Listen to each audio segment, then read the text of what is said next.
जी हाँ दोस्तों, असली पावर तो ये है। जी हाँ दोस्तों, खेसारी लाल यादव जी का मुर्गा है असली।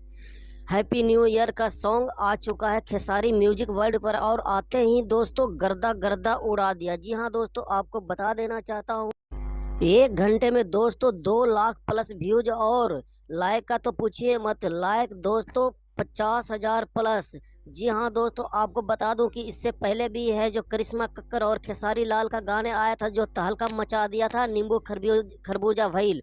वैसे ही दोस्तों खेसारी लाल और करिश्मा कक्कर का ये जोड़ी फिर है जो तहलका मचा रहा है। जी हाँ दोस्तों, अगर आप ये गाने नहीं सुने तो जा कर के जरूर सुनिए और जल्दी से इस गाने को ट्रेंडिंग में लाइए। जी हाँ दोस्तों, अगर मेरा वीडियो अच्छा लगा तो चैनल को सब्सक्राइब कर देना, लाइक कर देना और इस वीडियो को ज़्यादा से ज़्यादा शेयर कर देना। दोस्तों मिलते हैं अगले वीडियो में, तब तक के लिए